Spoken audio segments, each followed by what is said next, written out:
The chairman of the Securities and Exchange Commission, Gary Gensler, has been eliminated from his position. Following his decision to withhold information, he has, in a sense, purified himself in front of Congress, and they have reached their limit. Already, an extraordinarily strong action has just been made by Congress, effectively proving that the days of the SEC are numbered and that they cannot be trusted as a result. The win of XRP in this litigation is unavoidable, and the repercussions of this triumph will be enormous. The chairman of the House Financial Services Committee, Patrick McHenry, posed the question to Gary Gensler in front of Congress a year ago, asking him whether or not he considers Ethereum to be a security. Gensler responded by saying, "You wouldn't want me to prejudge. I have a question for you regarding the facts that are in the law that you are sitting in and the judgment that you are making. You have made a preconceived notion about something. 50 actions of enforcement have been taken by you. Just when we are discovering it, go as you file a lawsuit as people receive notices from Wells on what the security looked like from your perspective and from the perspective of your agency. The second largest digital asset is the subject of a pretty straightforward inquiry that I have for you. In what way do you feel? In my opinion, if there is a group of people in the middle, then these folks are the public is interested in the topic. Okay, that being said, allow me to ask you a second question. Furthermore, he was not just. As a result of fully avoiding this subject despite being asked multiple times, it has recently come to light that the decision had already been made. As we can see from Fox Business journalist Elena Terrett, she reached out to Congressman Tom Emmer regarding a statement from the court filing from Consensus, and he stated, quote, "Last year, Gary Gensler refused to tell Congress if the SEC categorizes Ethereum as a commodity or a security, and newly released court documents showed that the SEC enforcement team was directed just weeks before Gensler congressional testimony, which is insane. Dishonesty in regulatory matters is a disgusting practice. Because of this, our financial markets are being tainted, investors are being harmed, and you as a global leader are being threatened." However, he did conceal information that was critical and important, and he did it purposely, which indicates that he knowingly deceived Congress. Although he did not officially lie in front of Congress, he did withhold information. Now, the strong belief that he did this is because designating Ethereum as a security directly violates earlier claims made by the SEC and Chair Gensler, not to mention former SEC Chair Jay Clayton and Bill Hinman, who both claimed that Bitcoin and Ethereum are not securities. This is the reason why he did this. However, would you be interested in learning about the most bizarre and wildest aspect of all of this? My honest opinion is that it is the icing on the cake. According to the comments made by Patrick McHenry, which were noted in this post by Elena Terrett, this is just a matter of months, just a few months after a federal judge sanctioned the SEC enforcement lawyers for lying in the courts. The level of corruption is so profound, and it is clear that it originates at the highest levels and works its way down. When it comes to matters of national security, Patrick McHenry has even gone so far as to label Gary Gensler and his SEC as potential threats. However, this is something that we have seen done before.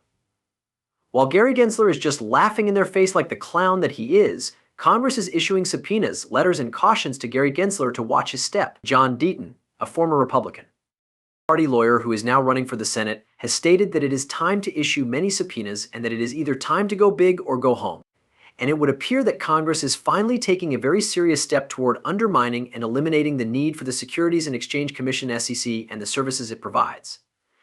The renewed urgency to approve FIT was emphasized in Patrick McHenry's statement on Monday, which was issued in light of the fact that he has just signed on to co-sponsor the Crypto Market Structure Bill. The purpose of the FIT Act is to give regulatory certainty by establishing clear regulations for cryptocurrency businesses. Additionally, the Act seeks to safeguard consumers and investors, which is precisely the same task that Gary Gensler and his administration at the SEC intend to be performing. It would appear that Congress and the Commodity Futures Trading Commission (CFTC) are practically declaring that enough is enough and that we are taking control of the situation at this point. The Securities and Exchange Commission (CC) is not performing its duties, and this unusually aggressive action, in conjunction with the more recent legal processes between Ripple and the SEC, could hasten the verdict, which would be favorable to Ripple. Ripple's move to strike expert material, which is new expert material in this action, was recently met with objections from the Securities and Exchange Commission (SEC). In a nutshell, the Securities and Exchange Commission (SEC) is stating that a declaration that was submitted by Andrea Fox, which is commonly referred to as the Fox Declaration, is merely a presentation of the financial data that is already available.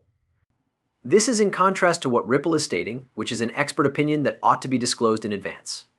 Consequently, the entire premise is that this last-minute proof, in the event that it is accepted, and also in the event that it brings to light the fact that investors were injured in the institutional sales of XRP, might result in a significant fine being levied against Ripple. However, it appears that Judge Sarah Netburn is the one who is making this decision. It appears that she is a judge who is in favor of XRP, which is really encouraging news, and we will be hearing her conclusion this month. However, it appears like Ripple will emerge victorious from this legal dispute in the end. The reason that Ripple has been so successful, according to Charles Gasparino, is that they have a tremendously powerful counsel. Among the many intriguing aspects of these cryptocurrency companies is the fact that there is a significant chance that they will obtain really good counsel if you sue the SEC and fight them.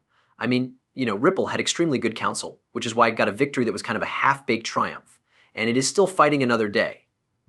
In addition, it should come as no surprise that the court continues to rule in favor of Ripple since Devon. To put it another way, the Securities and Exchange Commission is extremely, extremely crooked. In addition, we are unable to have access to the financial markets, similar to how every other corporation can. In my opinion, it is extremely, extremely corrupt. In addition, I believe that as more time passes, the Congress, as they start to investigate this matter, will come to the realization that this is a really serious matter.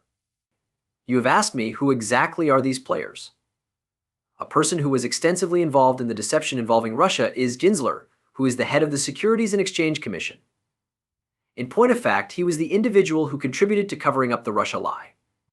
Between the years 2016 and 2017, he served as the treasurer of the Clinton campaign. All of this was explored by US in the years 17 and 18. In addition, we discovered that he was the individual who was responsible for making the funds to a law firm, which was then transferred to Fusion GP. And now, with the recent drama that the SEC has endured with Congress, they are now in a hole that they will not be able to escape from because the SEC has dug it for them. Additionally, the timing of this could not be any more perfect if Ripple were to emerge victorious. There is a removal of CBDCs. I mentioned that adoption is taking off in 2022. The widespread adoption of cryptocurrencies is in the process of taking off all at once, all simultaneously, and all at the same time.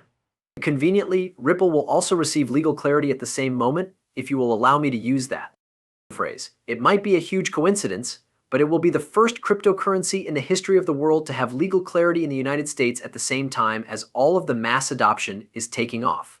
As a result, their adoption rate is going to spike dramatically. It is for this reason that their price is going to skyrocket.